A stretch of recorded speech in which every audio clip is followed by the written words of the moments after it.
everybody, welcome to another episode of Funkee Fridays. I am your host, Mood616, and thank you once again for stopping in. Alrighty, so, yeah, episode 31.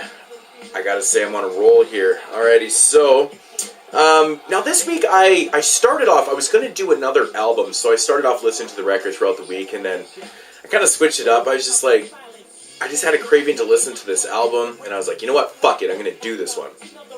It's an album I've talked about before. I've never reviewed or anything. I think I may have shown this in like a contest entry or something like that. But it's an album that I still never hear anyone talk about. It's not even that old. It came out in 2004. And yeah, I mean, let's just get right into this. And I'm talking about Freestyle-Etched in Stone album.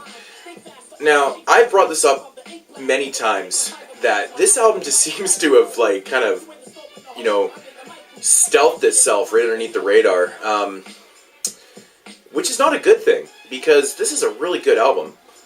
Of course, Freestyle is from the Arsonists, represent Brooklyn, New York.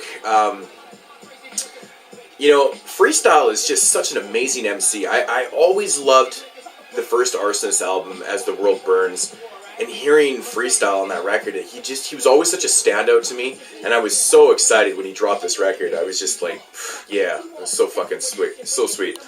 This album came out on Battle Axe Records. Of course, that was Swollen Members or Mad Child's label back in the day when they were, you know, pumping out records like crazy. They were really putting in some big work and dropping some really dope records, and this was one that, you know, may have just kind of got thrown in the mix, and because in 2004 they were fucking blowing up, Swollen Members was, and the label was pumping out crazy shit, so maybe this one just kind of got tossed out there. But I'm not really too sure what happened with this album. But I always hear people you know, ask me about it, and like, where the fuck did this one come from? And I'm like, well, it came out, it was dope. I picked it up because at the time I was buying everything Battle Axe Records, so, and plus I was a big Arsonist fan too, so. But getting into the record, now first off, the production on this record is really held by a bunch of random people, to be honest. You know, you got basically a lot of world producers, and what I mean by that is guys from all around the globe and stuff. You got Context on here. He did, I think, 3 tracks on here. He's a producer from Denmark. You have, can't remember everyone's name off the dome here. And Freestyle produced a couple tracks himself. You got the Steiber twins. They're from Germany. They produced 3 tracks on this record. And MG1, he's a producer from Finland. So like I said, you got people from all over the place produced on this record. You know, there's about 5 or 6 different producers that, you know, put in work on this one. And it's just great, because I love hearing albums like this that turn out to be amazing by these producers that are pretty much unknown. I mean, at least to me anyways. For the features on this record, you got Eternia, of course, from Canada here, on a song called Understandify. That was actually on her album also. Eternia's first album it's called Life. And then you got Acrobatic, you know, from Boston on here, and those are really the only 2 vocal features on this record. You've got DJ Noize on here, DJ Hype, DJ Static. DJ Hype being from Germany, and DJ Static being, I think, from Denmark. So we've got a bunch of tracks on here with awesome cuts, which is amazing. The song that was just playing in the background, that was called Me versus 2 DJs, and that was him versus DJ Hype and DJ Static. It's a track where he just basically fucking battles.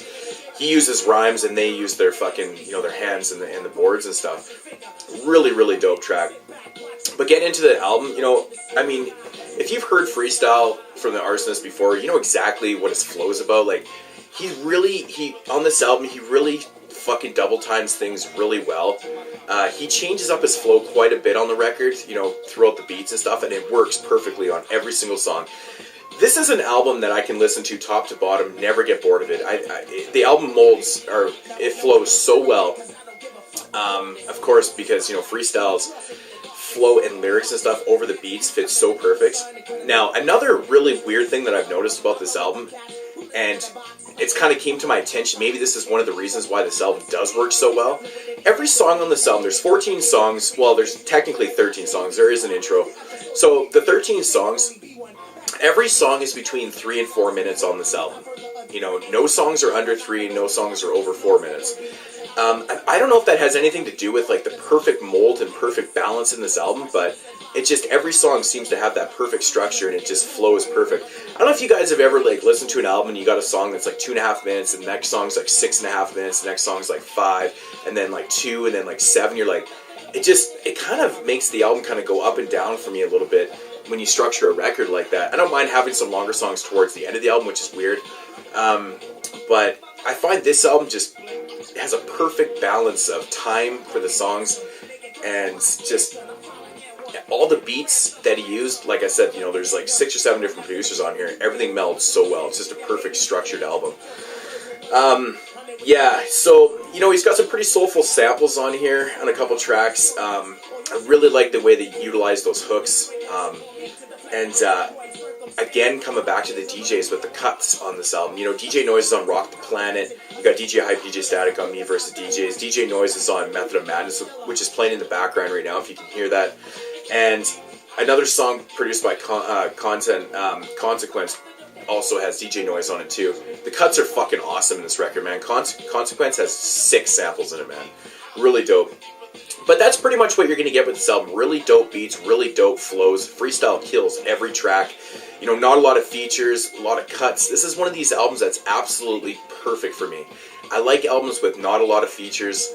I like albums with a lot of DJ cuts. I like fat beats and I like dope flows and stuff. So this is like a perfect record for me. I could not recommend this enough. Now, for this album right here, for me, is like a 4.5 out of 5. For me, it's a personal modern day classic. I mean, you know, 4.5 out of 5. I know that's kind of weird than saying it's a classic, but you know, I mean, for the time it came out in 2004, you know, I've talked about this many times. Hip hop, you know, changed so much between 99 and, you know, 2001, 2002, 2003, 2004. There were so many years and there's a lot of good records that came out at the time, but it was an awkward time in hip hop, in my opinion. But this was a gem that came out of fucking left field in 2004, and it's just amazing shit. So,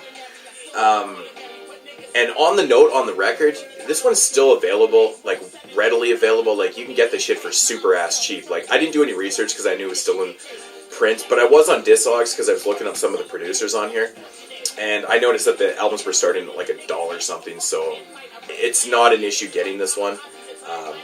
But yeah, I do highly recommend this. You know, Freestyle, it's a fucking amazing record. I really wish you'd put out more material or you know, maybe get back with the Arsonist. I know that he wasn't on the second record that the Arsonist put out.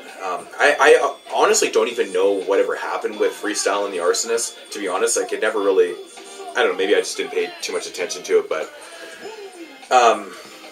more about the music with me, I guess. But there is a song on here called Out of Control, Blaze Part 2. It's basically just a sequel to the song Blaze that's on the Arsonist first album, As the World Burns. Very cool track.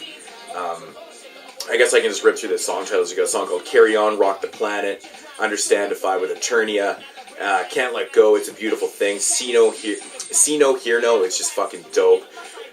Rumblin' Pavement is a song with Acrobatic. Acrobatic's really dope in this track.